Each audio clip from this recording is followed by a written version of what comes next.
সারাদিন বসে বসে লোকের গল্প করছে জীবনের লাভ কি বলো আমাদের বিনোদনে দিবে আয়োজনে হাসে বাসর হলো ফাটাফাটি ভরপুর বিনোদন সারাক্ষণ হাসো হাসো হাসো। সবাইকে অনেক অনেক শুভেচ্ছা জানিয়ে শুরু করছি হাসি আনন্দের আয়োজন মার্সেল প্রেজেন্টস হাসো সিজন 7। যার জীবনে যত দুঃখ কষ্ট আছে, যার আকাশ মেঘলা, সেই মেঘলা আকাশ আজকে পরিষ্কার হয়ে যাবে, কারণ মেঘের কোলে রোদ আসবেই আসবে। মেঘলা আকাশ কার? যার 400 টিনের ঘর, কিন্তু তার আকাশেই রোদ আসে। কার আকাশে? যার আছে অবুঝ বউ, আর সেই তো করতে পারে পৌষ মাসের পিরিত। যতই অবুঝ বউ থাক, জৈবতী কন্যার মন তো আমরা বুঝি নাকি? আজকে এত কথা কেন বলছি এইসব নিয়ে? এই ধরনের শব্দ, যেই শব্দগুলো ব্যবহার করলাম, যে নামগুলো বললাম, এগুলো সিনেমার নাম এবং এই চলচ্চিত্রের পরিচালক। আজকে আমাদের অতিথি রয়েছেন আমাদের বাংলাদেশের বিখ্যাত একজন পরিচালক নার্গিস আক্তার। আপু, আপনাকে খুব মিষ্টি লাগছে। কেন মিষ্টি লাগছে? তার কারণ আমার ডাকনাম মিষ্টি। ও, এটা কি বাড়ি থেকে মিষ্টি রেখেছিল নাকি সবাই মিষ্টি কি মিষ্টি বলতে বলতে মিষ্টি হয়ে গেলেন? না, আসলে একদম ছোটবেলায় আমার নানা নানু রেখেছিল, কিন্তু এখন ওই নামটা হারিয়ে গেছে। আচ্ছা, এখন আমি নার্গিস আক্তার।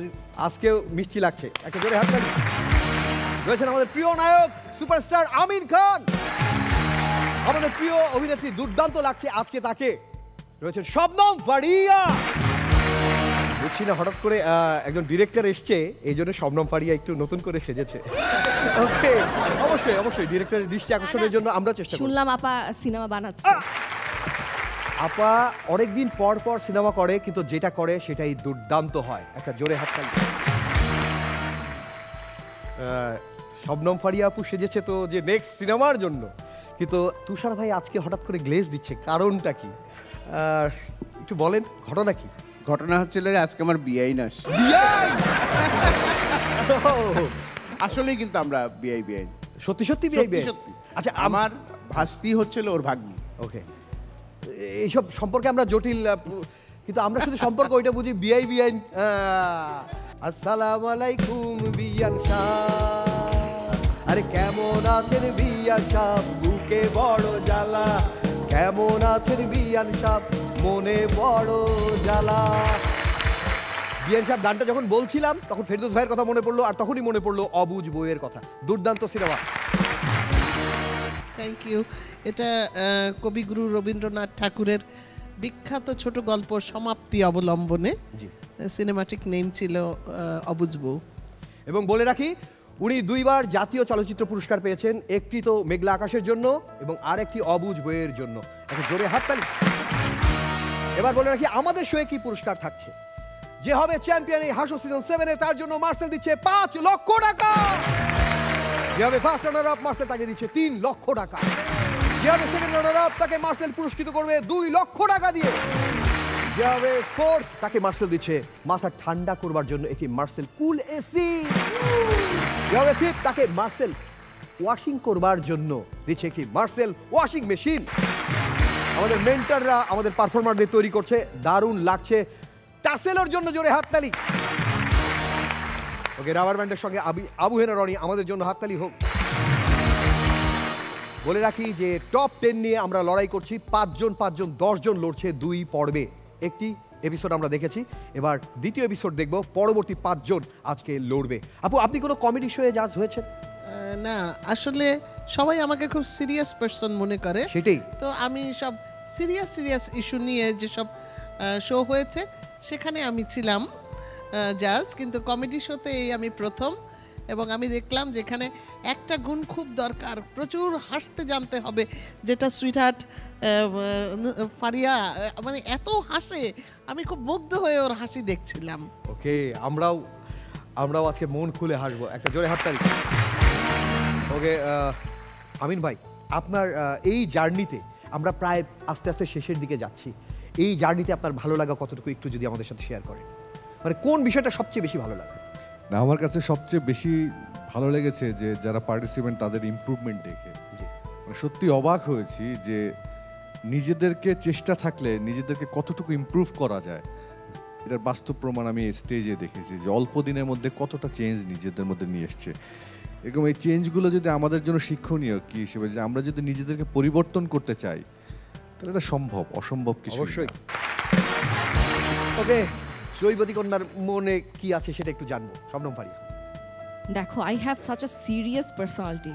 কখনো কেউ আমার সাথে ফ্লার্ট করার কখনো সাহস পায় না, Okay. আমাকে অ্যাপ্রোচ করারই সাহস পায় না কেউ।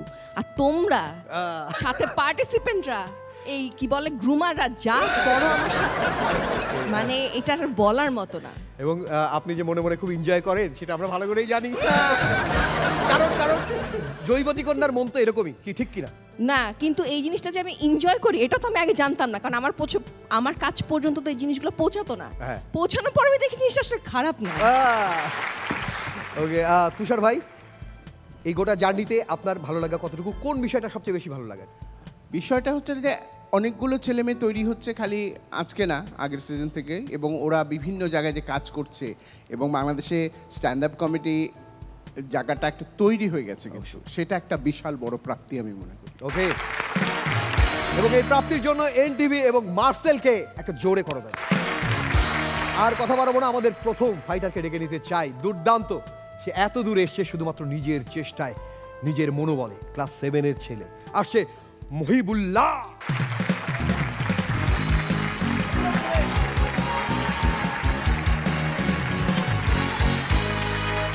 আসসালামু আলাইকুম জাজেদ, হ্যাঁ। রনি চাচ্চু, Yes. রানাবান,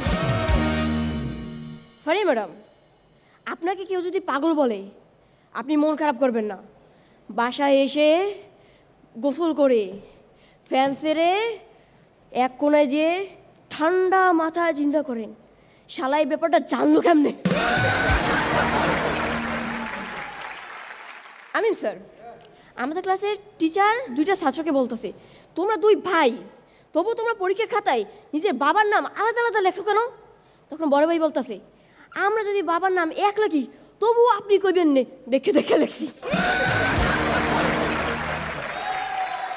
তুষার স্যার, সেদিনকে রাত্রে বাড়ি ফিরছি, চারদিকে অন্ধকার, খুব ভয় করছে, অবস্থা বেগতিক দেখে চিৎকার করে বললাম, এ আলু 10 টাকা, পেঁয়াজ 20 টাকা। মুহূর্তের মধ্যেই সব বাড়িতে আলো জ্বলে উঠছে, আর আমার ভয় থাকলো না। রনি চাচ্চু, হ্যাঁ। আমাদের হাসো সুস্মিত ভাই আমাদের ডিরেক্টর জাহাঙ্গীর চাচ্চুর একটা ছবি তুলছে। এখন জাহাঙ্গীর চাচ্চুর ছবিটা দেখে বলে, কী সব ছবি তুলছো? একটা ছবি তুলতো, তার ভিতরে একটা কুকুর চলে আসছে, এই ছবিটা কীভাবে ফেসবুকে পোস্ট করব? তখন সুস্মিত ভাই ছবিটা দেখে বলে, কোনো সমস্যা নাই, শুধু লিখে দেবেন সামনেরটাই আমি।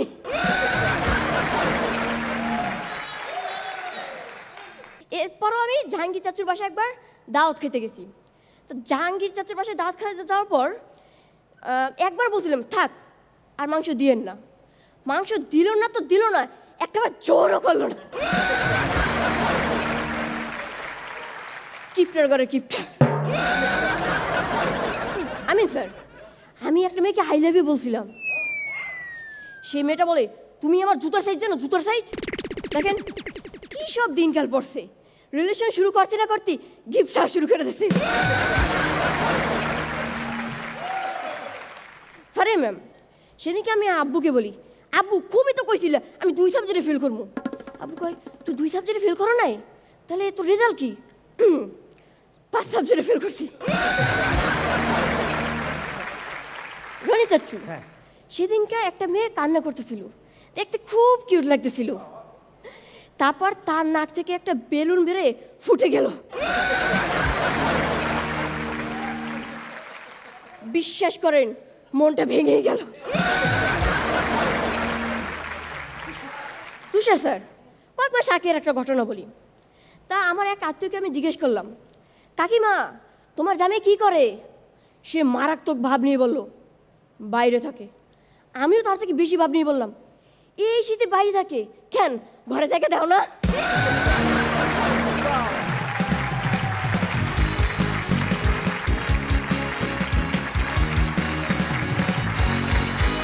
ওকে, ছোট্ট আমাদের এই টপ 10-এর মধ্যে তো ঢুকে গেছে মহিবুল্লাহ, অনেক বড় বড় প্রতিযোগীকে টপকে। দুর্দান্ত অভিনেতা, মানে দুর্দান্ত পারফর্ম করে। কেমন লাগলো আপনার? খুব ভালো লেগেছে, এবং যেহেতু টপ 10-এ চলে আসছে, ডেফিনেটলি আমি বলবো যে ওর ফিউচার অনেক ব্রাইট। শুধু একটু জানতে চাই আপনার কাছ থেকে যে আপনি অবুঝ বইয়ে এরকম ছোট ছোট বাচ্চাদের নিয়ে কাজ করেছেন, হ্যাঁ, সেই অভিজ্ঞতা একটু বলেন যে ওদেরকে নিয়ে কাজ করাতে আপনার কি সমস্যা হয়েছে? ওরা ওদের মতো শুধু খেলতো, হ্যাঁ, আর আমি ওই খেলার মধ্যে ঢুকে গিয়েই বলতাম তুমি এদিকে তাকিয়ে এই সংলাপটা বলবা, এই ডায়লগটা। তো ওরা নিজেরা নিজেরা প্র্যাকটিস করতো, আর ওদিকে আমার দক্ষ ক্যামেরাম্যান ছিলেন মাহফুজুর রহমান খান, তো উনি ঠিক ক্যাচ করে নিত। ওদেরকে কখনো ডিরেকশন দেওয়া, ডিস্টার্ব করা, ব্লকিং করা, এগুলো আমি কখনো করতাম না। ও আচ্ছা, ওরা ওদের মতো খেলছে? ওরা ওদের মতো খেলতো, সিচুয়েশনে খেলতে খেলতে ওরা ডায়লগ দিয়ে ফেলতো। ওকে, আমাদের এবার আমিন খান বলবে। ইয়েস, মহিবুল্লাহ অনেক কিউট ছিল। ওর পারফরমেন্সটা আসলে অনেক কিউট লাগে আমাদের কাছে। ওর জাজমেন্ট করতে ইচ্ছে করে না, মনে হয় যেন দেখি। ও যে খুব সুইট করে বলে না, এটা খুব মজা লাগে, কারণ ও এখনো জাজমেন্টের বয়সে আসেনি, আমার কাছে ফিল হয়। ওর পারফরমেন্স উপভোগ করার মতন স্টেজেও আছে, এবং সত্যি খুব উপভোগ্য হয় ওর পারফরমেন্স। সো সুইট, খুব সুন্দর ছিল। তোমার কি শরীর একটু খারাপ? হ্যাঁ, কিছুদিনেতে মানে কি আমার নাকে একটু মানে কি একটা ঠান্ডা লাগছে। ঠান্ডার কারণে এই যে মাংস ফুলে আটকে গেছে পুরো। ওহো, তোমার আজকে কথা শুনে বুঝতে পারছি মানে কষ্ট হচ্ছে তোমার দিতে, কিন্তু তাও বাবা অনেক ভালো হয়েছে, খুব ভালো হয়েছে। ও যখন ওই যোগটা বললো যে একটা মেয়ের নাকের মধ্যে থেকে বেলুন ফুলছে, প্রথমে তো একটা মেয়ে বলার সাথে সাথে আমরা মেয়ে হিসেবে কল্পনা করেছি শবনম ফারিয়া, কিন্তু যেই বেলুনটা বেরোলো আমাদের যে মনটা কি ভেঙে গেল ওর মনের মধ্যে। পৃথিবীর সব মেয়ের কথা বললে আমার কথা ফার্স্টে আসে মনে না? ওকে, এবার তুষার খান বলবে। সুইট, মহিবুল্লাহর সুইট পারফরমেন্স। আর আমার একটা জিনিস ভালো লাগছে, যে পজ বেশ কিছুক্ষণ পরে, 2-3 সেকেন্ড পরে কিপটার বেটা কিপটা যে বললো, একবার বলছিলাম থাক আর মাংস দিয়েন না, মাংস দিল না তো দিল না, একটাবার জোরও করলো না। কিপটার ঘরে কিপটা। এগুলো হচ্ছিল বিষয়। অনেক ভালো ছিল মহিবুল্লাহ, অনেক ভালো ছিল। একটু জানতে চাই, এই যে ও বললো কিপটার ঘরে কিপটা বললো, মাদারীপুর আপনার বাড়ি, মাদারীপুরের মানুষজন কেমন হয়? আমি ভালো, সবাই ভালো, মাদারীপুরের মানুষ সবাই খুব ভালো, সবাই ভালো। তারপরে জাহাঙ্গীর ভাই কি অন্য এলাকায় মানুষ হয়েছে মনে হয় নাকি? আমি তো জানি জাহাঙ্গীর আমাদেরই ছেলে, আমাদের দু একটা ব্যতিক্রম থাকে। আচ্ছা, ওকে, একটা জোরে হাততালি হোক। Thank you.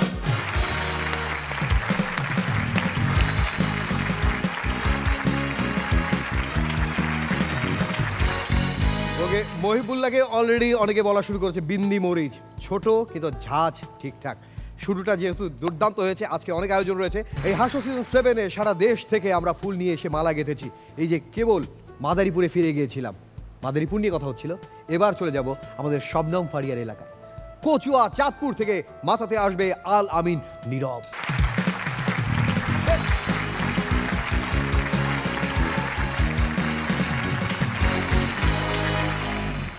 হ্যালো মেন্টর্স, আসসালামু আলাইকুম জাদেস।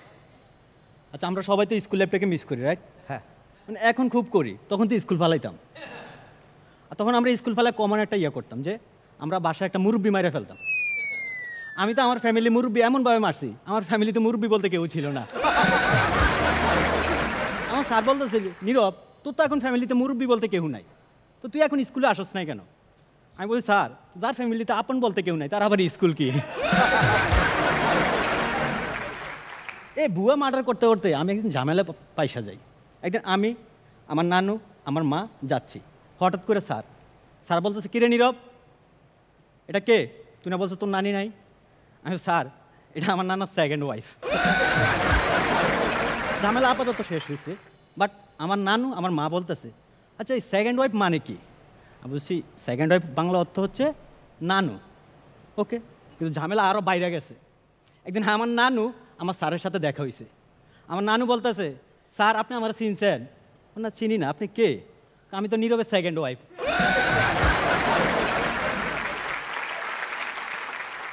স্কুলে একটা জেলখানা, আর এটা পৃথিবীর একমাত্র জেলখানা যেখান থেকে আপনি বের হইলে আবার যাইতে ইচ্ছে করে। আমার এই জেলখানায় আমার মা আমার নিয়ে যায়। প্রথম নিয়ে যায় স্যারের কাছে। স্যারের কাছে যায় বলে, স্যার এই গরুটার রাইখা গেলাম, মাংস আপনার, হাড্ডি আমার। Common dialogue. আমি মার আঁচল ধরে বলতেছি, মা আপনি মাংস নেন, মাংস নেন, আপনি ঠকতাছেন। এটা ভালো। আমার মা আমার কথা শুনে নাই, এখন আফসোস করে 900 টাকা কেজি। আমিন ভাই, স্কুলে আমার মা আমার আইডেন্টিটি এমনভাবে সেট করছে অ্যাজ এ গরু হিসাবে। আগে পোলাপাইন সত্যিকারের গরুর কল্পনা করতো গরু রচনা লিখতে গেলে, তখন থেকে আমার কল্পনা করা শুরু করছে। গরু একটু শর্ট, ব্রাউন কালার, বিড়ি খায়। ফারিয়া ম্যাম, গরু বিড়ি খায়, এটা কল্পনা করতে একটু উইয়ার্ড না? মনে করেন যে একটা গরু বিড়ি ধরেছে, বিড়ি টানতেছে, আটটা গরু আসছে, মামা একটা টান দিস। স্কুলে একটা বোরিং জিনিস আছে, ম্যাথ টিচার না, এটা হচ্ছে আমাদের ইউনিফর্ম। মানে ইউনিফর্মটা আমার কাছে মনে হয় যে একটা করোনার ভ্যাকসিনের মতো। মানে এটা কেউ দিতে চায় না, কিন্তু বাধ্যতামূলক। মানে আমিন ভাই, আমাদের ইউনিফর্মটা হচ্ছে সাদা শার্ট, সাদা প্যান্ট। দূর থেকে যদি আপনি লক্ষ্য করেন, মনে হয় যে স্কুলে গেট দিয়ে জীবন্ত কিছু লাশ ঢুকতেছে। আমি ক্লাসরুমে গেলাম, এক্সামে আসছে অনেক হার্ড কোশ্চেন, যে কত সালে পলাশী যুদ্ধ শুরু হয়। আমি এটা পারতেছি না। আমার পাশে থাকা বন্ধু কবিরে বলতেছি, তুই শুধু সালটা বল, বাকি যুদ্ধ আমি চালাইতেছি। তো বন্ধু তো হারামি, বলে নাই কিছু। স্যার আমার সাথে, কিছু তো একটা লিখতে হইব। আমি লিখে দিছি, মৃত মানুষকে কি কখনো কথা বলতে দেখেছেন? স্যারের এক হাতে হচ্ছে এক্সাম ফাইল, এক্সামের খাতা, অন্য হাতে আমার হাত নিয়ে গেছে। আমি তো বুঝতে পারছি আমার সাথে কি হইব। আমি আগেই এই শুরু হয়েছে আমাদের সাথে মাইন্ড গেম। স্যারে মারার প্ল্যান করতেছে, আমি হাত নাড়িয়ে করতেছি। স্যারে মারার প্ল্যান করতেছে, আমি হাত নিয়ে আসছি। হঠাৎ করে মাগো, এখনো মারি নাই, 2 হাত দে। 2 হাত দিলাম, 2 হাতে সেই মাইর ব্যথায় ডলা শুরু করছি। একটু ভাল লাগতেছে, খুব ভাল লাগতেছে। ওই দিনে বুঝছি উপরওয়ালা কেন পিছন সাইড দিছে। এটুকু পর্যন্ত ঠিক আছে, কিন্তু আরো সমস্যা বাড়িয়ে যেত যখন গ্রুপ ওয়ারিজ মারে। মনে করেন 4 জন একসাথে, এখানে 1 জন 2 জন 3 জন 4 জন, আমি 4 নাম্বারে। প্রথম জন রে মারা শুরু করলো 4 জন, দ্বিতীয় জনকে মারা গেছে আর 2 জন। মানে সেম অবস্থা। যখন আমারে মারতে আসছে তখন ঘন্টা বাইজা গেছে। আমি তো সেই খুশি। ফাইনাল স্যার মারে নাই, ক্লাসে মারে নাই, বারান্দা দিয়ে মারছে। এমন ভাবে মারছে আমার ঘন্টাই লাল করে দিছে। অনেক ধরনের মার খাইছি। তো স্কুলে শাস্তির ব্যবস্থা থাকে, কিছু শাস্তি আছে এরকম, আপনি যখন দুষ্টামি করলে মেয়েদের সাথে বসে দেয়। আমি আজও বুঝি না এটা কি শাস্তি নাকি পুরস্কার। আমিন ভাই, তুষার ভাই, আপনারা কি দুষ্টামি করছেন এই যে শাস্তি পাইতেছেন?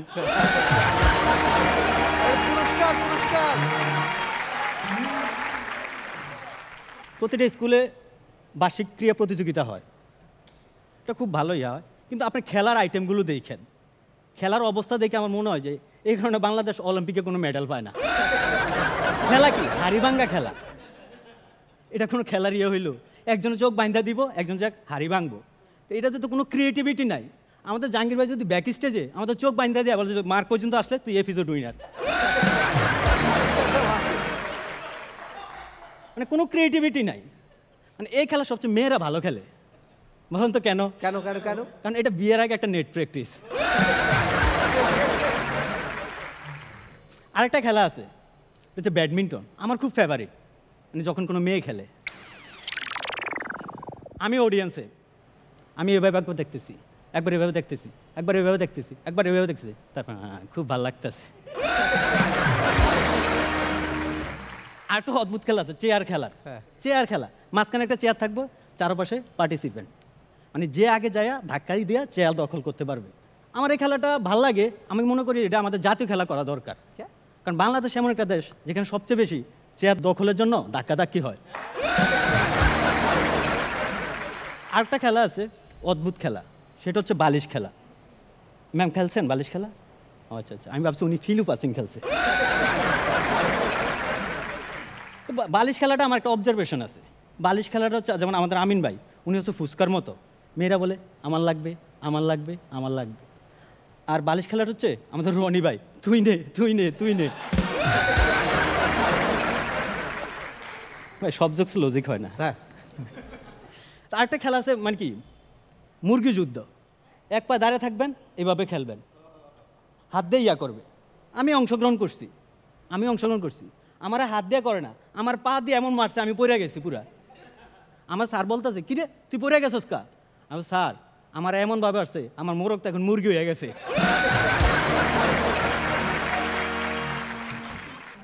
আমি ক্রিয়া প্রতিযোগিতার কথা বলছি, এবার বার্ষিক পরীক্ষার কথা বলি। বার্ষিক পরীক্ষা, ওহ বার্ষিক কী টেনশন, পড়াশোনা, মানে হার্ড ওয়ার্কিং। আমার না, যারা ভালো ছাত্র হার্ড ওয়ার্কিং। আমার পরীক্ষা শুরু হয়েছে, আমি জ্যামিতি বক্স নিয়ে গেছি, ক্যালকুলেটর নিয়ে গেছি। স্যার বলতেছে ক্যালকুলেটর অ্যালাউড না। আমি স্যার কী বলেন, ক্যালকুলেটর অ্যালাউড না কেন? এটা ক্যালকুলেটর কেন আবিষ্কার করা হয়েছে? আর আমি আজকে ইসলাম শিক্ষা পরীক্ষা। পরীক্ষার হলে যাই দেখছি আমি প্রশ্ন পাইয়া আমি সেই খুশি, সব কমন। আমার ভিতরে একটা টপারওয়ালা ভাব চলে আসছে, আমি সব পারি। পিছন থেকে আমার বন্ধু কবির বলতেছে 4 নং প্রশ্নের উত্তরটা বল। যত টপারওয়ালা ভাব আসুক, বন্ধু তো আমি বলছি ম্যাডাম আমার ডিস্টার্ব করতেছে। টপারওয়ালা ভাব গেছি তো, টপারওয়ালাদের কাছে পরীক্ষা শেষে সবাই আসে যে ভুল দিছি না সঠিক দিছি। তখন যাই দেখলাম সবাই আমার কাছে আসছে, সবগুলো ভুল উত্তর দিয়ে আসছে। তাদের প্রতি আমার মায়া লাগছে যে তোরা বাপ মা টাকা কীভাবে নষ্ট করতে আসছিস, খুব মায়া লাগছে। দেন পরীক্ষা যেদিন রেজাল্ট দিবে সবারই ডাকছে, গার্ডিয়ান ডাকছে, আমাদেরকে ডাকছে, গার্ডিয়ানরা এক সাইডে রাখছে, আমাদেরকে এক সাইডে রাখছে। রাখার পর ঘোষণা দিছে, বলতেছে যে একমাত্র আলামিন ছাড়া, আমার তো কনফিডেন্স, আলামিন ছাড়া সবাই ফাঁস। প্রিন্সিপাল আসছে, আয়সা বলতেছে এই ক্লাসে সবাই পাস করছে, একটা ছেলে ফেল করছে, এই ছেলেটা কে? আমি তো লজ্জা যাই না, আমি তো স্যার আমার তো চিনি না, আমি উঠবো না। কবির বলতেছে স্যার ওই যে আলামিনে। কবির বলতেছে আমার ডাইকা নিল, ডাইকা নিয়ে বলতেছে যে এর গার্ডিয়ানকে। এখন আমার মা লজ্জা উঠতেছে না, আমি দেখে দিছি ওইটা আমার মা। স্যার বলতেছে কি আপনার ছেলেকে আপনি শাসন করেন না, ও পড়াশোনা কেন করে না? স্যার দেখেন আমি তো আমার ছেলের শাসন করি, ও পড়ে, খুব পড়ছে, কিন্তু পরীক্ষার সময় ওর সেকেন্ড ওয়াইফ মারা গেছে।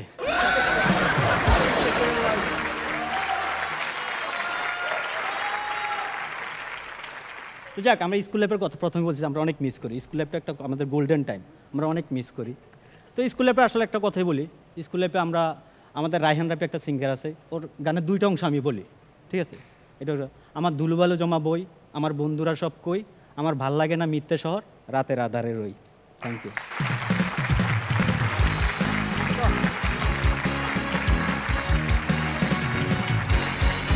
দারুণ। আমি আমার স্কুল জীবনকে মিস করছিলাম, কিন্তু আমার একটু ব্যতিক্রম এই ওনার গার্ডিয়ানের চেয়ে। আমার বাবা কখনো এই স্যারকে যে বলেনি যে এই ছেলেকে মারবেন, মাংস আপনার হাড্ডি আমার। আমার বাবা খুব ভালো ছিল, আমাকে স্কুলে নিয়ে গেল এবং বললো যে আমার ছেলে একটু দুষ্টুমি আছে, ও পড়াশোনা করে না, যে ও যদি কোনো বেয়াদবি করে এর পাশের ডারে মারেন, ভয়ে ও ঠিক হয়ে যাবে। ওকে, কেমন লাগলো? শুরুতে আমিন খান বলবেন। আলামিন টু গুড, অনেক সুন্দর ছিল জোকসগুলো। আসলে সত্যি তোমার আজকের পারফরমেন্স আমাদেরকে স্কুল লাইফে ফিরিয়ে দিয়ে গেছে। এবং ওই যে বললে না, মানে মেয়েদের পাশে বসিয়ে দেয়, এই সত্য ঘটনা আমার সাথেও ঘটছে। ক্লাস তখন মনে হয় 1-এ পড়ি মনে হয়। সেদিনটা আমার জীবনে সবচেয়ে মনে অসহ্যময় সময় ছিল, লজ্জায় পুরো লাল হয়ে গিয়েছিলাম। এরপর থেকে নিয়মিত পড়ালেখা ঠিক মতোই করেছি, এবং তারপর থেকে উনি এই বসাটাও নিয়মিত শুরু করেছেন। এনজয় করেন। অনেক সুন্দর ছিল। আলামিন, বেস্ট অফ লাক।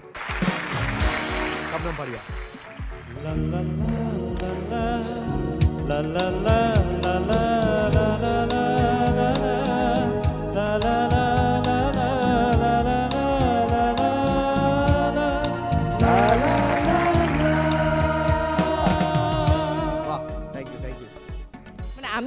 চাই সবাই ভালো করুক, কিন্তু যখনও বলে ফেলে না ফারিয়াপুর এলাকা থেকে, তখন একটু আমার টেনশন শুরু হয়ে যায়, হায় হায় আমার নাম চলে আসছো কি করে। খুব ভালো ছিল, খুব ভালো ছিল। আপনার স্কুল স্কুল কলেজ কোথায়, কোন কলেজ? আমি না অনেকগুলো স্কুলে পড়েছি, কারণ আমার বাবা তো সরকারি চাকরি করতো, এক এক সময় এক এক স্কুলে পড়েছি, কিন্তু আমার কলেজ ছিল চিটাগং ক্যান্টনমেন্ট পাবলিক কলেজ। আচ্ছা, এই মানে স্কুল 7-8টা অনেক, আচ্ছা। এই যে আমরা কিন্তু স্কুল লাইফ, কলেজ একটাই। ওকে, স্কুল লাইফ মিস করি, স্কুলের এই যে ব্যাথ ট্যাথ বললো আমরা, যে এগুলো এখন তো উঠে গেছে, এগুলো কি ওরা মিস মানে? না, আমার স্কুল লাইফ আসলে একটু অস্বাভাবিক ছিল, কারণ এত পোস্টিং হতো সব জায়গায়, আসলে আমাকে মানে আমি যে কারিকুলামে পড়তাম এটা ছিল না, সেই জন্য আমি সবসময় স্কুলে মানে ক্লাসও করতে পারতাম না, কিন্তু আমাকে কোনো একটা স্কুলে ভর্তি করানো হতো, আমি পরীক্ষা দিতাম, বাসায় টিচার এসে পড়াতো, ম্যাক্সিমাম টাইম এরকম ছিল। ওকে, তুষার ভাইয়ের স্মৃতি মনে পড়লো কিনা একটু জানতে। হ্যাঁ, অনেক কিছুই মনে পড়ছিল, অনেক কিছু, অনেক স্মৃতি। তবে ওর ব্যাপারে যেটা বলে, আমার কাছে যেটা মনে হচ্ছিল যে মালা গাছে না, মালা গেঁথেতে আবার শেষ মাথায় গিয়ে এসে একটা গেড়ু দেয়। হ্যাঁ, তো ওই দেখ সুন্দর সবগুলো গেল, শুরুটা হলো কি, এবং মৃত্যু নিয়ে যে একটা হাসির কিছু হতে পারে, সেকেন্ড ওয়াইফ মারা গেছে, শেষ হইলো কিন্তু ওই জায়গাটায় সেকেন্ড ওয়াইফ নিয়ে। অসম্ভব ভালো ছিল, অসাধারণ ছিল। ওকে, এবার বলবেন। আচ্ছা, আপনি বলার আগে বলতে চাই, আমরা যখন স্কুল লাইফে ফিরে গেছি, আপনি তো স্কুল কলেজ লাইফ এটা মনে পড়ে, আপনার নিশ্চয়ই মনে পড়ছে, ইস কত ছেলে আমার পেছনে ঘুরতো, এটাই মনে পড়ছে। স্কুল লাইফে কি কেউ ঘুরতো এরকম? তা তো কলেজে, স্কুল কলেজ মনে নাই। স্কুলে গাছে চড়া, সাঁতার কাটা, আর একটা হুজুর ছিলেন।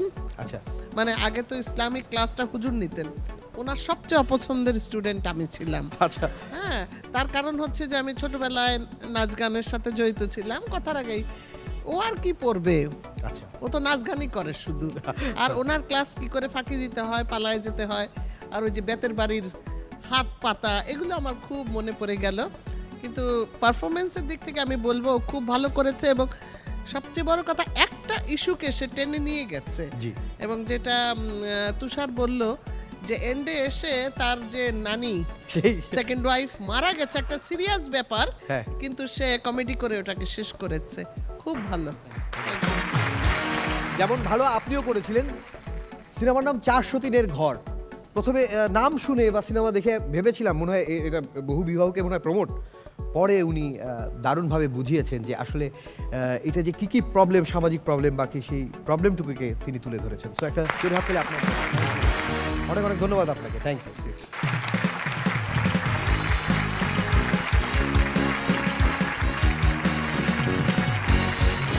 ওকে, চাঁদপুর থেকে চলেন এবার একটু চট্টগ্রাম যাই। আর এক দুর্দান্ত পারফর্মার আসবে, জানি না পরিবেশটা কি হয়ে যাবে। সবাই একটু মুখ চোখ নাড়িয়ে নিন, ব্যথা হয়ে যাবে পেটও।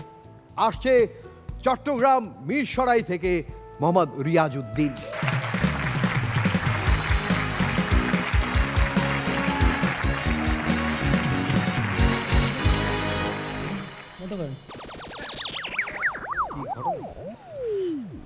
ইন্টারভিউ দিয়ে আসছি। ভালো হয়েছে? মন মেজাজ দুটাই খারাপ। আমি রাখছি, মাথা ঠান্ডা করেন ভাই। এই ইন্টারভিউ জিনিসটা হচ্ছে রিয়েলিটি শোর মতো, নিবে একজনকে, কিন্তু পারফর্ম সবাইকে করতে হয়। এটা একটা স্ক্যাম, এই পুরো ইন্টারভিউ জব সিস্টেমটা একটা স্ক্যাম, ফ্রড। এই ফ্রডটা শুরু করে ক্যান্ডিডেট নিজেই, যখন সে সিভি বানায়। এমন কিছু নাই সিভিতে নাই, কোথায় খাইছে, কোথায় কি করছে, কোথায় ঘুরতে গেছে, সব সিভিতে আছে, সব মিথ্যা কথা। বিশ্বাস না হলে দেখেন, কি এটা আমার সিভি, 3 পেজ, 1 2 3 পেজ, সব মিথ্যা কথা। আমি যদি সত্যি সত্যি লিখতাম সব, তাহলে আমার সিভি হইতো এতটুকু। রনি ভাই, এটার কাজ শেষ, একটু ধরেন। বাবা, এটা আপনারই সিভি। দেখেন, সিভিতে আমি এত কিছু ঢুকাইছি, আমার সিভি দেখে আমি নিজে অবাক। সিভি দেখছি, আরে লাইফে তো অনেক কিছু করে ফেলছি, এত কিছু, অনেক কিছু করেছি। So now I need a break. আমার একটা ব্রেক আমি ডিজার্ভ করি। সো আমি কক্সবাজার ঘুরতে চলে গেলাম। এক সপ্তাহ কক্সবাজারে ঘুরছি, ওটাও সিভিতে অ্যাড করে দিছি। ইন্টারভিউ বোর্ডে দেখবেন এরকম কয়েকজন মানুষ বসে থাকে, 3 থেকে 4 জন, ঠিক না? একজন দেখবেন খুবই উনি কোঅপারেটিভ, উনি সব থেকে বেশি কোয়েশ্চেন করে, উনি সব কিছু জিজ্ঞেস করে, উনি খুবই কোঅপারেটিভ। হ্যাঁ, এটা হচ্ছে আমিন ভাইয়ের মতো। আরেকজন থাকে তুষার ভাইয়ের মতো, এটা চুপচাপ কিছু জিজ্ঞেস করে বলে যে না না আমি আর কি বলবো, তোমরা তো বলছোই। আরেকজন থাকে খুবই জাজমেন্টাল, ও র এজেন্টের মতো, ও চুপ করে থাকবে আর পাশের বাসার আন্টির মতো আপনাকে চেক আউট করবে, সিট ডাউন। আর এইচআরের এক ভদ্র মহিলা থাকে, ওনার কাছে ল্যাপটপ চালানো আর একটা লোভ দেখানো, আপনি কবে থেকে জয়েন করতে পারবেন। পরে কিন্তু আর কিছু হয় না। হ্যাঁ, মানে অদ্ভুত অদ্ভুত কোয়েশ্চেন। হ্যাঁ, আজকে ইন্টারভিউর এক্সপিরিয়েন্স বলে, আজকে যেটা ইন্টারভিউ দিয়ে আসলাম, এক্সপিরিয়েন্স হচ্ছে এরকম, আমি বসছি গিয়ে আমরা বলছে সেম, ওই ভদ্রলোক বলছে সিট ডাউন, আমি বসছি, বলছে so Riaz what is your name? আমি বলছি my name is Amin Khan. বলছে না সিভিতে তো লিখছ মোহাম্মদ রিয়াজউদ্দিন। আমি বলছি ও সিভি আছে তাইলে। তাও জিজ্ঞেস করছে সিভি আছে। হ্যাঁ, অদ্ভুত অদ্ভুত কোয়েশ্চেন, অদ্ভুত, মানে এমন এমন কোয়েশ্চেন করে আমাকে জিজ্ঞেস করতেছে আমাদেরকে এমন কিছু বলেন যেটা আপনার সিভিতে নাই। আপনি আমাকে জিজ্ঞেস করেন এমন কি নাই যেটা সিভিতে নাই। আমি তো সিভিতে সব হামদা দিছি, নাই কি, তাও কোয়েশ্চেন তো কোয়েশ্চেন অ্যান্সার দিতে হবে। আমি বলছি এমন কিছু নাই যেটা সিভিতে না, যে এমন কিছু বলতে হবে যেটা সিভিতে নাই। আমি বলছি লাস্ট 3 দিন ধরে আমার বাসায় বুয়া আসে না। অদ্ভুত অদ্ভুত কোয়েশ্চেন। নেক্সট কোয়েশ্চেন, আমরা একজন জিজ্ঞেস করতেছে আপনি আগের জবটা ছাড়লেন কেন? আমি বললাম দেখেন এটা তো লং স্টোরি, আপনাকে শর্ট করে বলি। আগের বসের সাথে আমার কাজ নিয়ে একদিন ঝামেলা হয়, আমরা এক তর্কাতর্কিতে জড়াই যাই। এক পর্যায়ে এমন অবস্থা হয়, বস আমাকে এমন একটা কথা বলে ফেলেন যেটার কারণে আমার আত্মসম্মান লাগছে, আমি খুবই কষ্ট পাইছি। আমি চিন্তা করলাম না এখানে আর থাকা যাবে না, তো আমি চলে আসছি। বলছে আপনাকে বস কী বলছে? বস বলছে ইউ আর ফায়ার্ড।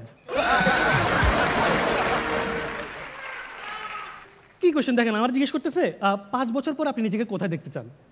কালকে বিকালে কই যাবো এটাই তো জানি না। 5 বছর পরে কিন্তু অ্যান্সার তো দিতে হবে। হ্যাঁ, আমি বলছি 5 বছর পরে আমাকে আপনার চেয়ারে দেখতে চাই। বলছে হ্যাঁ, আমার চেয়ারে বসলে আমি যাবো কই? আমি বলছি এবার আপনি চিন্তা করেন 5 বছর পর আপনি নিজেকে কোথায় দেখতে চান। একটা common question, what is your strength, what is your weakness? আমাকে জিজ্ঞেস করছে হোয়াট ইজ ইউর উইকনেস? আমি দেখেন আমি তো চিটাগনিয়ান, আমার উইকনেস হচ্ছে কাজিন। তোমার স্ট্রেংথ কি? আমি বলছি কাজিন। একটা কমন কোয়েশ্চেন বলে, মানে কমন, এটা সব আমাদেরকে বলে যে নতুন নতুন কিছু করো, কিন্তু ওনারা কমন কোয়েশ্চেন করে এই কলমটা বিক্রি করে দেখাও, আমার কাছে যদি কলমটা বেচতে পারো তাহলে চাকরি দিব। ঠিক আছে, আমি জানি কিন্তু কলম কিন্তু কিনবে না, এগুলো সব শয়তানি, আমি জানি কলম কিনবে না, কিন্তু বেচতে তো হবে, ট্রাই করতে হবে। আমি বলছি এই কলমের দাম কত? বলছে 10 টাকা। আচ্ছা পাগল হয়েছেন, এই কলম 10 টাকা দিয়ে কিনবে? হ্যাঁ, বলত পাইছেন। বলছে আপনি কী বলছেন এগুলো, আমাদের কলম বাইরে 20 টাকা বিক্রি করা যাবে। আমি বলছি আপনি বাজি লাগেন আমার সাথে, এই কলম 20 টাকা যদি বেচতে পারেন বাজি লাগেন আমার সাথে। বলছে সেক্রেটারি এদিকে আসো, এই কলম তুমি 20 টাকা দিয়ে কিনবে না? বলছে জি স্যার কিনবো। বলছে দাও 20 টাকা দাও। সেক্রেটারির কাছে বিক্রি করে ফেলছে। এই যে এইতে আপনার 10 টাকার কলম 20 টাকা বেচতে দিলাম, যে 10 টাকা লাভ, 5 টাকা আপনারা রাখেন আর 5 টাকা আমার স্যালারি দেন। এবার আমার বলতেছে ডিফারেন্ট কিছু করে দেখান। অনেক কিছু তো বললেন, এতক্ষণ যেগুলো বলছে এগুলো ডিফারেন্ট না, বলছে ডিফারেন্ট কিছু করে দেখান। আমি অনেক চিন্তা করে 2টা ডিগ বাজিয়ে দিয়ে দিলাম। পছন্দ হয় না ওনার। যাই হোক, আমি একটা গার্মেন্টস ফ্যাক্টরিতে ইন্টারভিউ দিতে গেছি, একটা গার্মেন্টস ফ্যাক্টরি, ওখানে হচ্ছে ওয়ার্কার দিয়ে নিয়ে কাজ করতে হয়, ওয়ার্কারকে নিয়ে। তো আমাকে বলতেছে দেখেন এখানে তো ওয়ার্কার নিয়ে কাজ করতে হয়, সো আপনাকে অনেক বদমেজাজি হইতে হবে, কঠোর হইতে হবে, মাঝে মাঝে গায়ে হাত তুলতে হবে, পারবেন আপনি? তো আমি ওনার গায়ে হাত তুললাম। বাজান না, ওনাদেরকে ওনার ওয়াইফরা কী বলে ব্লেম দিয়ে জানেন? তোমার টাইমিং খারাপ। তো ওনাকে আমি 10 মিনিট পিড়াইলাম, কিন্তু তাও বদমেজাজ দেখানোর পরে কেন জানি আমার জবটা হলো না। অনেকগুলো ইন্টারভিউ দেওয়ার পর একটা ইন্টারভিউতে আমি সাকসেসফুল হয়েছি। ইন্টারভিউ বোর্ড থেকে আমাকে বলতেছে দেখেন রিয়াজ, আপনার সাথে কথা বলে ভালো লাগছে, আমরা আপনাকে সিলেক্ট করছি, তো একটা কন্ডিশন, আগামী 6 মাস আমরা আপনাকে কোনো স্যালারি দিতে পারবো না, শুধু 3 মাস খাওয়া দাওয়া দিব। আমি রাজি, আমার তো চাকরি লাগবে। বলছে রাজি, আপনি চলবেন কীভাবে? আমি ঘুষ খাবো? বলছে না এটা আনএথিক্যাল, ঘুষ খাওয়া যাবে না। বলছে স্যালারিও দেবেন না, ঘুষও খাওয়া যাবেন না, আমি চলবো কীভাবে? এক্স্যাক্টলি এটাই কোয়েশ্চেন ছিল, আপনি চলবেন কীভাবে? একটা ফুড ব্র্যান্ড আছে, কাচ্চি ব্র্যান্ড, এটার নাম হচ্ছে উলতানস ডাইন, উল্টান্স ডাইন। আচ্ছা বুঝছি। আমি উল্টান্স ডাইন্সের ইন্টারভিউ দিতে গেছি, আমার অবস্থা এত খারাপ। ওখানে গিয়ে দেখি শাওন ভাই ইন্টারভিউ দিতে গেছে। তো জবটা ছিল যে এরকম যে 2 ঘন্টা পর পর 3 প্লেট করে কাচ্চি খাইতে হবে লাইভে, 2 ঘন্টা পর পর। তো সঙ্গত কারণে চাকরিটা আমার হয় নাই, শাওন ভাইয়ের হয়েছে। তো প্রথম দিন শাওন ভাই জয়েন করছে, জয়েন করার পরে উনি প্রথম 3 প্লেট কাচ্চি খাইলো, 2 ঘন্টা পর আবার 3 প্লেট কাচ্চি খাইলো লাইভে এসে, 2 ঘন্টা পর আবার 3 প্লেট কাচ্চি খেলো লাইভে এসে। 4 বার যখন খাবে তখন শাওন ভাইকে আর পাওয়া যাচ্ছে না। এবার সবাই খুঁজতে খুঁজতে শাওন ভাইয়ের বাসাতে গেলো, দেখে শাওন ভাই বসে বসে ভাত খাইতেছে। অফিসের লোকই বলতেছে, কি শাওন, ওদিকে লাইভ করতে হবে না? হ্যাঁ স্যার, খালি কামই করবো, আমি খামু না। চাকরি হবে কীভাবে? যত জায়গায় যায় খালি এক্সপেরিয়েন্স এক্সপেরিয়েন্স এক্সপেরিয়েন্স। হ্যাঁ, আজকের জবে আজকের ইন্টারভিউতে আমাকে জিজ্ঞেস করতেছে, আপনার কি কোনো এক্সপিরিয়েন্স আছে? আমি বলছি আছে। বলছি কি এক্সপিরিয়েন্স? আমি বলছি আমি আরও আগে 13টা ইন্টারভিউ দিচ্ছি। এই লোকগুলা খালি এক্সপিরিয়েন্স খুঁজে না, এরা একটা জায়গায় এক্সপিরিয়েন্স খুঁজে না, এক্সপিরিয়েন্স থাকলে আরও ডিনাই করে বিয়ে করতে গেলে।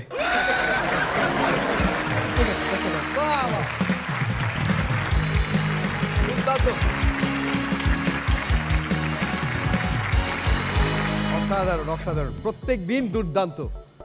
রিয়াজউদ্দিন, আমাদের বিচারকদের কেমন লাগলো সেটা একটু জানতে চাই। শুরুতেই আমিন খান।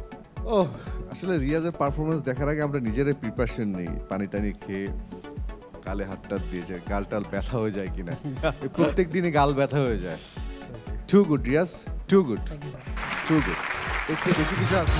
এর চেয়ে বেশি কিছু আর ও সম্পর্কে বলার নেই, কারণ ওকে যদি এখন বেশি কিছু বলি ও দেখা যাবে কন্ট্রোল হারিয়ে হয়তো আরো ভালো পারফরমেন্স না দেওয়ার চেষ্টা করতে পারে, যে আমি তো ভালো করি সবসময়। এই জন্য ওকে এখন থেকে আমরা কম বলবো, যেন ভালো আরো বেশি ভালো করে। অনেক সুন্দর ছিল। মার্সেলে আমাদের আমিন খান ভাই তো রয়েছেন, তো আমি সিভি ড্রপ করেছিলাম, আমারই সিভি। আমার চাকরি প্রায় হয়ে গিয়েছিল, আমিন ভাই সহ যারা ছিল বোর্ডে আমাকে জিজ্ঞেস করলো যে আমাদের মার্সেলের প্রোডাক্ট তুমি সেল করতে পারবে কিনা, আমাদের কোম্পানির মাল বেচতে পারবে কিনা। আমি তো বললাম মাল কোম্পানি সুদ্ধা বেচে দেবো। তারপর ওখান থেকে এখানে যাও। শবনম ফারিয়ার কেমন লেগেছে? Riaz, I am so sorry, এইটা এখন পর্যন্ত তোমার সবচেয়ে উইকেস্ট পারফরমেন্স আমার কাছে। কারণ ইন্টারভিউ তো মানে এখনো তো হয়নি, কারণ এই রাউন্ডে আরেকটা পারফরমেন্স আছে। আমি ফাইনালি আমার ডায়লগ দিতে পারছি, নেক্সট রাউন্ডে মানে নেক্সট পারফরমেন্স আমার ভালো করতে হবে। আসলে এটার জন্য আপনি দায়ী, আপনি এমন এক্সপেকটেশন ক্রিয়েট করে ফেলেছেন, আপনাকেই ছাড়াতে হবে। না, অলসো সবাই বলেছে যে আমি নাকি রিয়াজের প্রতি বায়াসড, যে আমি সবসময় বলি যে ও আমার ফেভারিট এই সেই। আমি বাকিদেরগুলো যখন বলি এটা বাকিরা শোনে না, এটাই শুধু শোনে। সো এই জন্য রিয়াজ তোমাকে এমন পারফর্ম করতে হবে যাতে আমার উপরে এই ব্লেম না আসে, সবাই বলে ও ভালো তাই ওকে পছন্দ করে, ঠিক আছে? তুষার খান। রিয়াজ যখন যেই ক্যারেক্টারগুলো নিয়ে আসে ও না সেই ক্যারেক্টারের ভিতরে ঢুকে যায়, সেই কারণে আমরা চোখের সামনে দেখতে পারি যে কি একটা চরিত্র কি করছে। আর এখানে যারা আছে সবচেয়ে বেশি আজকে যেটা হচ্ছিল, আমিন বোধহয় বেশি এনজয় করেছে, কারণ ওর সাথে একটা অফিস কর্পোরেট এগুলো একটা রিলেশন আছে, তো ওই জায়গাটা ও বেশি এনজয় করেছে। অবশ্যই আমরা এনজয় করেছি। এবং আমি একটু ফারিয়ার সাথে একটু একমত, তোমার আজকে কোথাও গিয়ে একটু পারফরমেন্সের একটা দুর্বলতা ছিল, অন্য কিছু না, পারফরমেন্সের একটা দুর্বলতা ছিল, তাছাড়া অনেক ভালো ছিল। আমরা অ্যাকচুয়ালি সত্যি কথা বলছি, আমরা গ্রুমাররা মাঝে বলছিলাম যে আসলে স্ক্রিপ্ট যেমনই হোক, আমরা বলছিলাম যে ও এমনভাবে ঢুকে বাঘের মতো গোটা পরিবেশটা ওর করে নেয়। সো আজকে সেটা হয়তো একটু ঘাটতি, কিন্তু অসুবিধা নেই, আরেকটি পারফরমেন্স রয়েছে, একটা জোরে হাততালি হোক। আমাদের অতিথির কেমন লাগলো সেটাই জানতে চাই, বলবেন নার্গিস আক্তার। রিয়াজের পারফরমেন্স তো আমি আগে দেখিনি, আজকেই দেখলাম, তো কাজেই আমি কম্পেয়ার করতে পারছি না যে আজকেরটা ভালো আর আজকেরটা অতটা ভালো না এরকম কিছু। তবে ঠিক একটা ইন্টারভিউর গল্পটাকে সে টেনে নিয়ে গেছে, তার কস্টিউম সেন্স, প্রেজেন্টেশন আমার কাছে ভালো লেগেছে। Thank you. Thank you Riaz ভাই, দারুণ। আপনার কাছে প্রত্যাশা আমাদের অনেক বেশি, আপনি আরও দুর্দান্ত স্ক্রিপ্ট নিয়ে এই মঞ্চে হাজির হবেন এবং ওই বাঘের মতো খেয়ে দিবেন আমাদের। ওকে,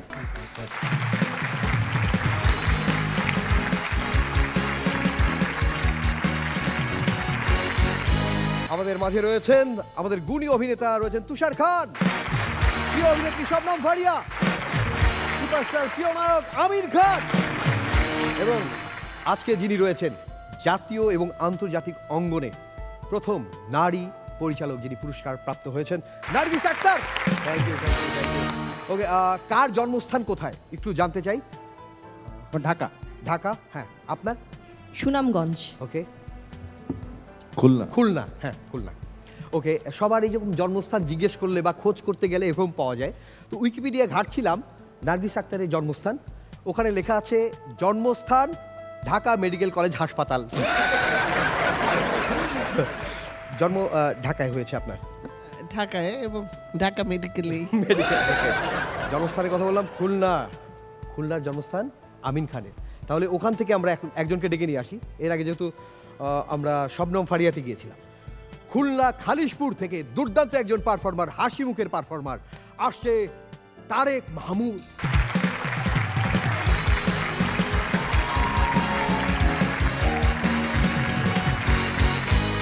আসসালামু আলাইকুম জাজেস, ভাই ব্রাদার।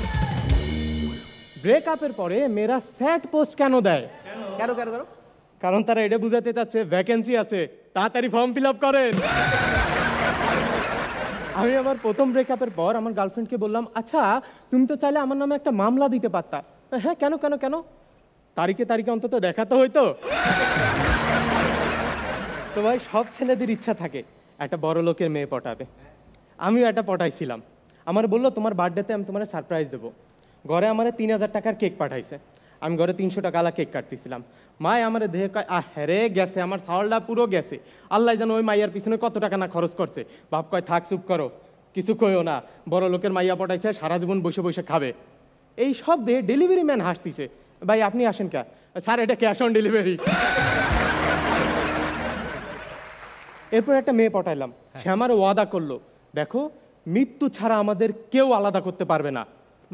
2 দিন পর ব্রেকআপ করে নিছে। আমি বললাম, কি হলো? আমরা তো বাইচে আছি, তুমি আমি দুজনে বাইচে আছি, তুমি কেন হচ্ছে ব্রেকআপ করলা? কার মৃত্যু তা তো কই নাই, আমার নানি মারা গেছে। আমি আমার এক বড় ভাইয়ের ব্রেকআপের সাক্ষী ছিলাম। বড় ভাইয়ের রুমে গেছি, হারাডা দিন ওই মাইয়া তারে ফোনে জ্বালাইতেই থাকে। এটা পরে একদিন ফোন দিছে, বাবু বাবু আমাকে প্রথম বিশ্বযুদ্ধের কাহিনী শোনাও। ভাই শোনাইছে। বাবু বাবু আমাকে দ্বিতীয় বিশ্বযুদ্ধের কাহিনী শোনাও। ভাই তাও শোনাইছে। বাবু বাবু আমাকে তৃতীয় বিশ্বযুদ্ধের কাহিনী শোনাও।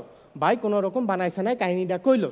এবং বাবু আমি না 1 ঘন্টা পর ফোন দেব, তুমি আমাকে চতুর্থ বিশ্বযুদ্ধের কাহিনী শোনাবা। ভাই ফোনটা রাখছে। 1 ঘন্টা পর ফোন দিছে। ভাই আমার ফোনটা ধর। ফোন দিয়ে ভাবি আমি তারেক বলতেছিলাম। ও আপনার ভাই কোথায়? আমার যুদ্ধের কাহিনী শোনাতে চাইছিল যে। ভাই কি কমু? ভাই কজে? ভাবি ভাই তো যুদ্ধে শহীদ হয়ে গেছে।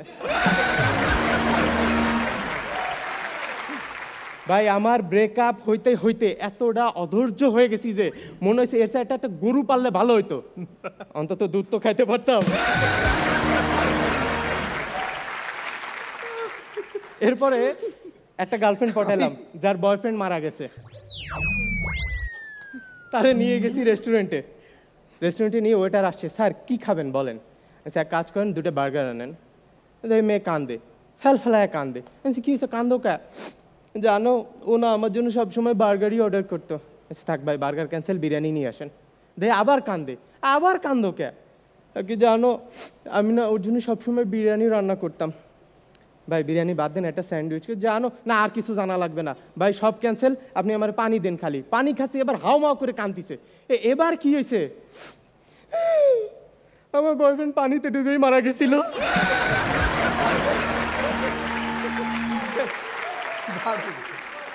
তো ভাই আমার লাস্ট একটা ব্রেকআপ হয়েছে। আচ্ছা, মেয়ে আমার জিগায়, আচ্ছা ধরো এক পাশে তোমার পছন্দের জিনিস, এক পাশে আমি, তুমি কোনটা নিবা? অবশ্যই তোমাকে নেব। ও তোমার পছন্দের জিনিস আমি না? আবার বলতিছে, আচ্ছা ধরো একটা রুমে 100টা মেয়ে আছে, তুমি তার ভিতর থেকে কাকে বাইছে নিবা? অবশ্যই তোমাকে বাইছে নেব। আমার প্রশ্ন তো ওইটা না, প্রশ্ন হচ্ছে তুমি ওই মেয়েদের রুমে যাবা কি জন্য? এবার বলছে যে আচ্ছা ধরো ঝড়ের রাত, খুব গভীর রাত, একটা মেয়ে এসে তোমার দরজায় নক করলো, তুমি কি খুলবা? না আমি খুলবো না, কখনোই খুলবো না, জানো ও মরে যাক, বন্যায় ভাইসে যাক, যা খুশি আমি খুলবো না। তোমার সাথে ব্রেকআপ, ও মেয়েটা আমি। Thank you.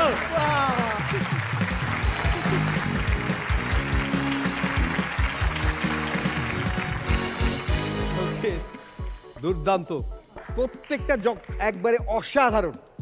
মানে হঠাৎ করে আমার হাস্য সিজন 5-এর রাকিবের কথা মনে পড়ছিল। ও দুর্দান্ত যোগ ডেলিভারি ছিল, প্রত্যেকটা কন্টেন্ট ভালো ছিল, ঠিক তেমনিভাবে রবিনেরও ছিল। এই দুইজন কিন্তু হাস্য সিজন 5 এবং 6-এর চ্যাম্পিয়ন। সো আজকে প্রত্যেকটা যোগ যত মানে অসাধারণ লেগেছে আমার। আমাদের বিচারকদের কতটুকু ভালো লাগলো শুরুতেই বলবে তুষার খান।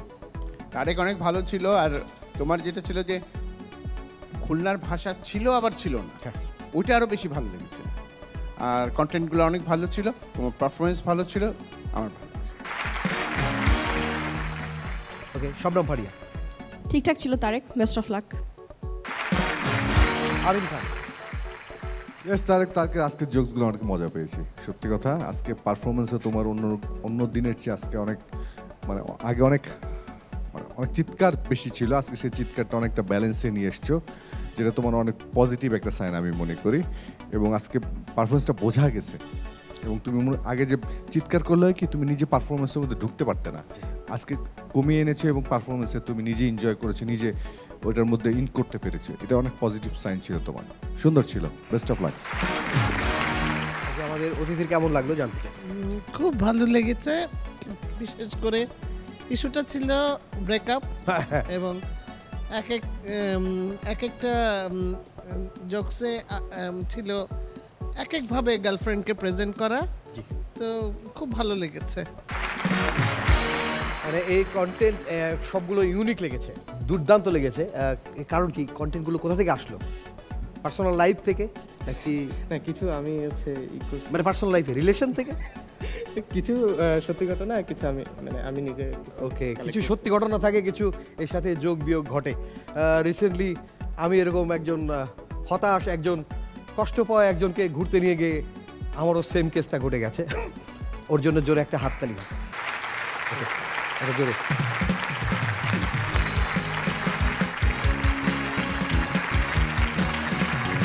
কখনো কাউকে কি অন্ধকারে, ঘুটঘুটে অন্ধকারে কেউ কখনো চাকু ধরেছে, যা আছে তাড়াতাড়ি বের কর, এরকম হয়েছে কখনো? হয়েছে কখন? হয়েছে আপনার? আসলে এই যা আছে বের কর, এগুলো তো সিনেমায় আমরা সিকোয়েন্স করি। হ্যাঁ, বাস্তবে কখনো হয়নি। ওকে, হ্যাঁ তুষার ভাই বলেন। আমার একটা অনেক মজার ঘটনা বলেন।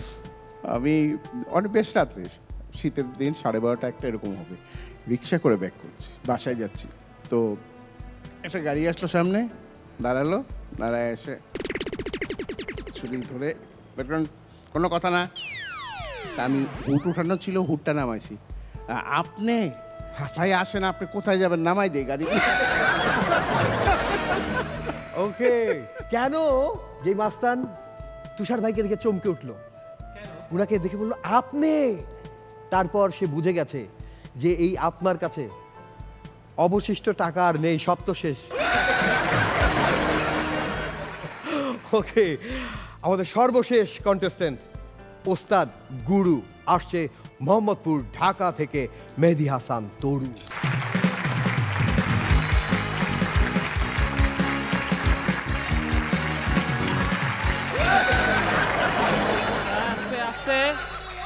একদম আস্তে, চিলেচিলিকে আস্তে, চিলেচিলি কি রাত এখানে কিসে এত মজা শুনলে?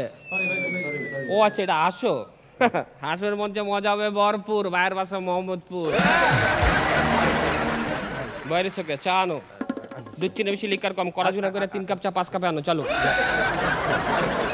আচ্ছা, আপনাকে একটা কথা কই, এই মোহাম্মদপুরে আপনাকে এত টেনশন না? কি হয়েছে মোহাম্মদপুরের সমস্যা কি? এত পেরেছেন কে? মোহাম্মদপুর হচ্ছে সবচেয়ে শান্তির জায়গা, বিশ্বাস করেন। কি হয় মোহাম্মদপুরে? দিনে 15-20টা মনে করেন ছিনতাই, 5-7টা মারামারি, 1-2টা মার্ডার। কি হয়? এটা কি কোনো কথা? আমরা ইচ্ছা করে মারামারি করতে যাই না, আমরা ইচ্ছা করে মারামারি করতে যাই না। সেদিন আমরা আড্ডা দিতেছি, ভাইবাদার মিল্লা মুরব্বী আসিল, হঠাৎ করে দিয়ে সালাম কাকা স্টক করছে। তা আমি সাথে সাথে অ্যাম্বুলেন্সে ফোন দিলাম, কইলো ভাইয়া 10 মিনিট লাগবে, আইতাছি। খবর নাই, 20 মিনিট হয়ে গেল, খবর নাই। আবার ফোন দিলাম, কয় আইতাছি। 30 মিনিট হয়ে গেল, খবর নাই। 50 মিনিট পরে আইলো, আবার পিক আপ লইতেছে আমার লাগে। কয় আরে মিয়া রাস্তায় যে জ্যাম, এই সেই হ্যান ত্যান, দিলাম গিয়ে 2-3টা, দাম দুম মারতাছি, দে সালাম কাকা লাড়ি লই আইছে। হ্যাঁ, পিড়াইতেছে, পিড়াইতে সালাম কাকা স্টক করে বসে আবার।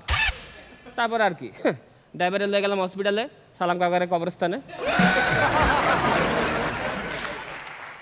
কবরস্থান থেকে মনে করলো এই যে ঢাকা শহরের, আর ঢাকা শহর বাদ দেন, বাংলাদেশ বাদ দেন, এশিয়া সবচেয়ে বড় কবরস্থান কই? মোহাম্মদপুর। আর আমার কথা হচ্ছে আপনারা কেন মোহাম্মদপুরে দিলেন? এটা ভরার দায়িত্ব তো আমগো।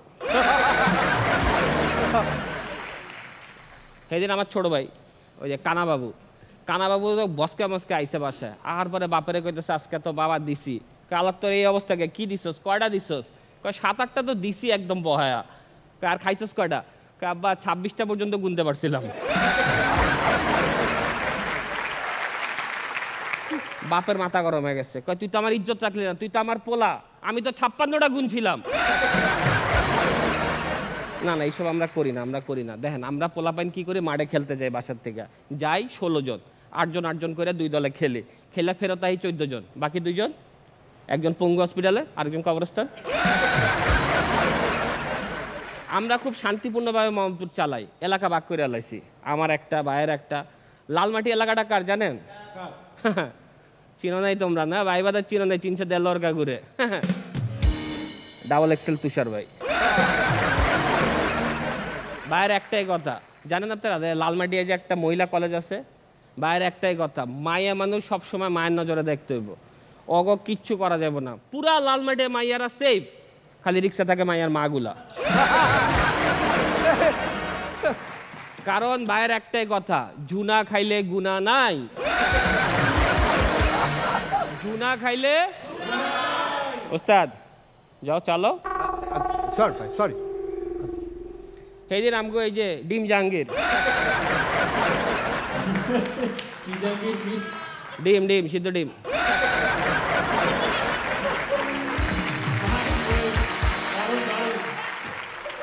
আমগো ডিম জাহাঙ্গীরে লালমাটিয়া যে কট খেয়ে গেছে, ফাপড় লইতে গেছে, পুরা চারদিকে ঘেরাও ঘেরা লাইছে। কয় খবরদার তুই চিনোস আমারে? কেউ চিনে না, তোরে চিনবো করতে আমি। আমার বড় ভাইকে জানোস তুষার ভাই, খবরদার আমার গায়ে হাত তুলবি না।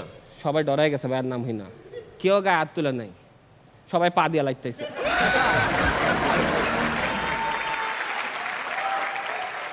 এমন লাইতেছে ফুটবলের মতো গড়াইতে জাহাঙ্গীর ডিম গালা লাইছে।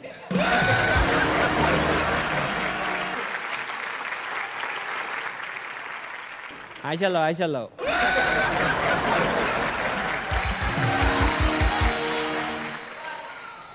রনে, খবর ল।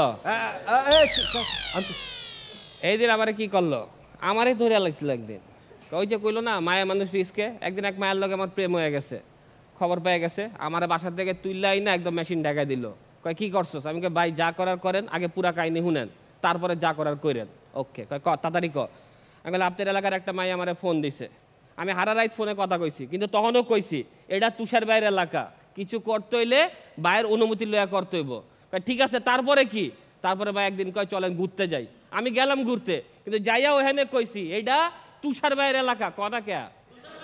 তুষার ভাইয়ের এলাকা, কিছু করতে হইলে ভাইয়ের অনুমতি লইয়া করতে হইব। পরে একদিন ওর বাসা খালি আমারে ফোন দিল, আমি গেলাম গা, বাসায় ঢুকেও কইছি এটা তুষার ভাইয়ের এলাকা, কিছু করতে হইলে ভাইয়ের অনুমতি লইয়া করতে হইব। পরে ভাই চেতে যায় তুষার ভাইয়ের গোষ্ঠী কিলা কি করছস ক? আমি ভাই এটাই করছিলাম আমি।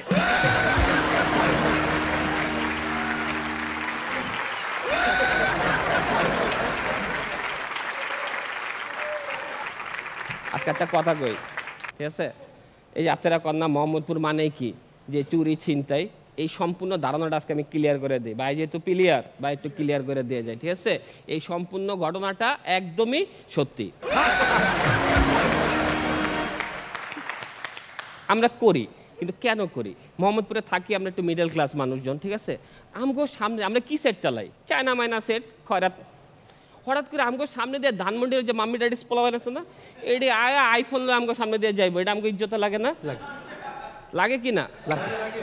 তো সেদিন আমরা বই আড্ডা দিতেছি, হঠাৎ করে দেখলাম একটা মাম্মি ড্যাডি আইলো ইয়পস, হ্যাঁ, হাতে আইফোন লয়ে আইসা করতেছে ভাইয়া শিয়া মসজিদটা কোন দিকে? আমি আল্লাহর গাল্লা তরাই তো বুঝতেছি, আয় লয়ে গেলাম চিপাই লয়ে প্রথমে আগে দিলাম গিচানি, হ্যাঁ, দিয়া করলাম যে সেটটা দে। না আমার জান গেলেও সেটটা দিব না। আমি তোর এত ছোট সাহস, চুড়া বের করে দিলাম একটা পোস্ট, সাথে সাথে সেট পেট মামি নিয়ে আউ মাউ করে কান্না, এটা গেল গা। এখন কত হচ্ছে গিয়ে আপনাদের প্রশ্ন থাকতে পারে যে সেট লন ঠিক আছে ভালো কথা, ওয়ালেট নেন কেন, টাকা পয়সা লন কেন, তাই না? আরে ভাই নতুন একটা সেট লইছি, পোলা পাইনে ট্রিট দিতে হইব না?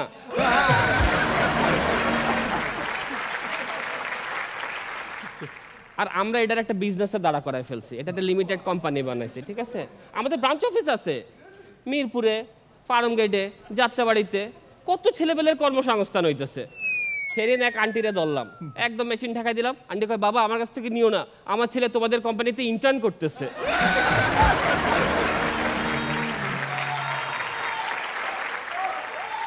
সেদিন এক লোক যাইতেছিল, আমরা 3-4 জনে যাই ঠেকাই দিলাম, একদম খাড়া হয়ে গেলাম, কিন্তু লোকটা চেয়ারা চিনা লাগতেছে।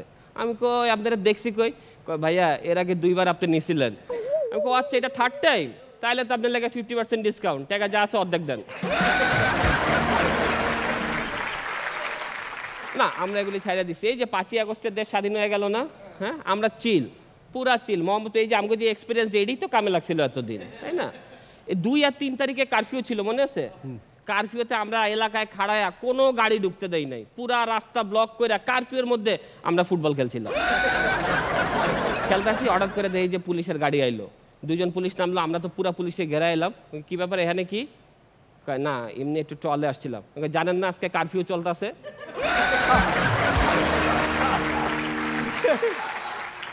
পুলিশে কয় জি এই জন্য আমি এখন কিন্তু 999-এ ফোন দিব।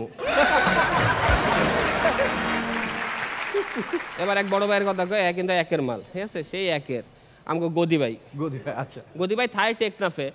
গদি ভাইয়ের আবার কিন্তু বাবার অনেক বড় ব্যবসা আছে, গদি ভাইয়ের বাবার অনেক বড় ব্যবসা আছে। ব্যবসাটা দেখে আবার ওনার এক আপা, এই ফারিয়া হাসিনা, আমিন ভাই হাসিনা, হাসিনা হাসিনা। তা আমি জিজ্ঞেসেছি, ভাই আপনি যে ব্যবসাটা দেখেন, আপা যে ব্যাকআপ দেয়, এই আপাটা কে? পরে একদিন কইল যে আপার নাম হচ্ছে গিয়ে হালাই, কোনোদিন কয় নাই। এই যে এত কিছু কইলাম মোহাম্মদপুর নিয়ে। মোহাম্মদপুরে আমার জন্ম, মোহাম্মদপুরে থাকা, মোহাম্মদপুরে ভালোবাসা। তো জোকের খাতিলে হয়তো বা কিছু কিছু বলছে, কিন্তু I love Mohammadpur very much. Thank you so much.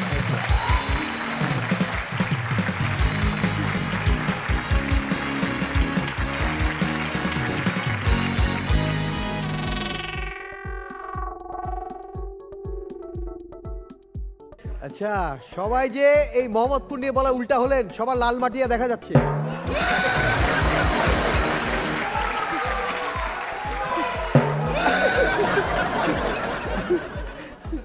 ওকে, এই ঝুড়িতে এখন সবাই মার্ক দেবেন, আসেন সবাই মার্ক দেবেন, এই ঝুড়ি যেন ভর্তি হয়ে যায় please.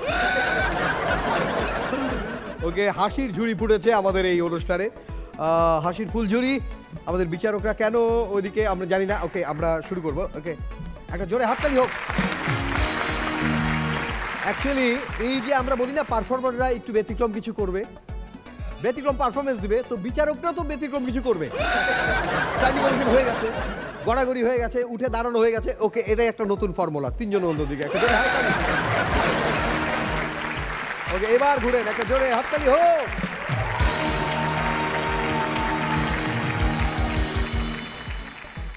This is too much. too much, really too much. Super, excellent. যা যা শব্দ আছে প্রশংসা করার, সব তোমার জন্য। যাও, ফ্যান্টাস্টিক। এর চেয়ে বেশি কিছু আর বলার নাই। সত্যি আমাদের নিজেদেরকে না অনেক লাগে যে আমরা এরকম পারফরমেন্স দেখতে পাচ্ছি, বা এরকম পারফরমেন্স অন স্টেজ যাদেরকে আমরা চুজ করেছি তারা এরকম পারফরমেন্স দিচ্ছে। তোমাদেরকে আমরা স্যালুট জানাই যে তোমরাই আমাদের এই অনুষ্ঠানটাকে অন্য উচ্চতায় নিয়ে গিয়েছো। সত্যি তোমাদেরকে স্যালুট জানাই। শবনম পারিয়া,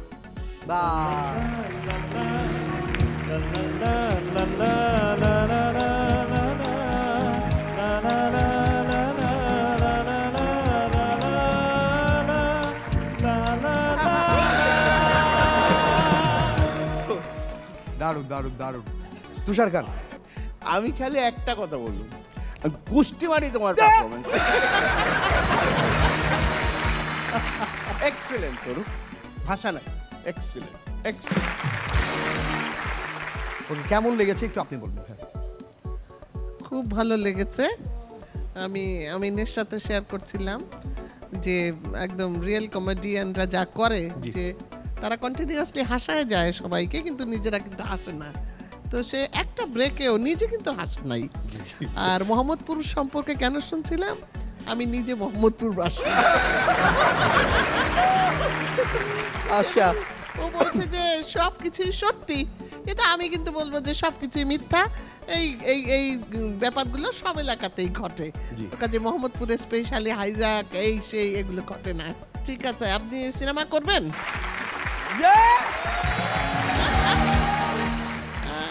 সামনে আমার যে ছবিটা শুরু হতে যাচ্ছে ওটা হরিজন সম্প্রদায়ের উপরে। জি জি জি, হ্যাঁ হ্যাঁ বলেন। মানে মেথরদের মানবাধিকার মেথর, নিয়ে। ওই আমি যেগুলা করি খুব, হ্যাঁ বলেন বলেন বলেন। এটা তো পারফর্মারের কথা হলো না। আমি অলরেডি আমিনকে অফার করেছি, কিন্তু তার ক্যারেক্টারটা মেথরের ক্যারেক্টার না। না না, হ্যাঁ সে আলাদা হিরো, ডক্টরের ক্যারেক্টার করবেন। ওকে, আমি যেন পরিষ্কার করতে পারি করব। ওকে ওকে, হ্যাঁ সরি সরি, থ্যাংক ইউ।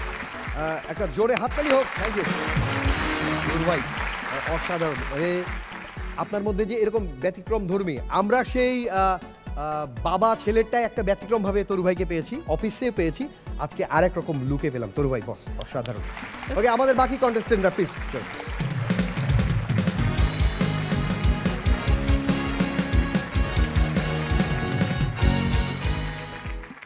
আমি সবাইকে মানে তোমাদের কাছে কে মনে হয় আজকে এপিসোড উইনার কে? প্রথম দিকে একরকম ছিল, শেষ পর্যন্ত হ্যাঁ হ্যাঁ বলবে, কে বলবে? কে বলো, বলে? কে আঙ্গুল কাকে ইশারা মনে করো। হয়? কাকে মনে হয়? কে মনে হয়? কে ভাই, আজকে কে কার ভালো লেগেছে? তোর ভাইয়ের ভালো লেগেছে, হ্যাঁ আপনার কার ভালো লেগেছে? এর তো খুশি, এদিকে না গেলে হয় কম্পিটিশন। যদি তাই হয় তাহলে তরু।